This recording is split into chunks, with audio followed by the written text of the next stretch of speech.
अल्लाह रब्बुल इज़्ज़त किसी भी शख्स को कोई रुतबा अता करते हैं, कोई इज़्ज़त अता करते हैं, कोई शोहरत और मकाम अता करते हैं, तो उसके अंदर कोई ना कोई खुसूसियात ज़रूर ऐसी होती हैं कि जो उन मखलूक़ात से अलग थलग होती हैं और इम्तियाज़ी फ़र्क नज़र आता है।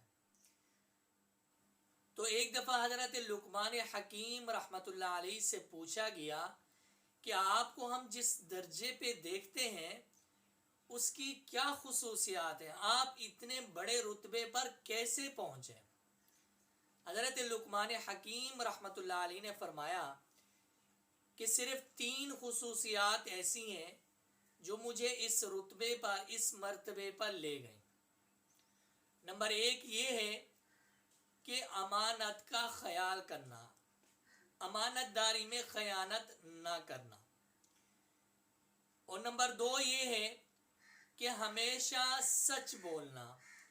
और नंबर 3 ये है कि बेफ़ायदा बातों को, फजूल बातों को तर्क कर देना। फरमाया कि ये 3 खुसूसियात ऐसी हैं कि जो मुझे इस मकाम पर ले गईं।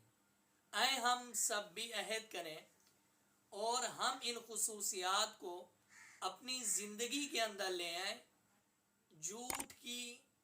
झूठ से अपने आप को बचाएं, अमानत की ख़यानत से अपने आप को बचाएं और फजूल बातों से अपनी ज़िंदगी को बचाएं, ताकि हम दुनिया के अंदर भी अल्लाह ताला के महबूब तरीन लोगों में शुमार किए जाएं और इसी तरह आखिरत भी हमारी संवर जाए। मेरी बातें सुनने का शुक्रिया आप सबका। मोहम्मद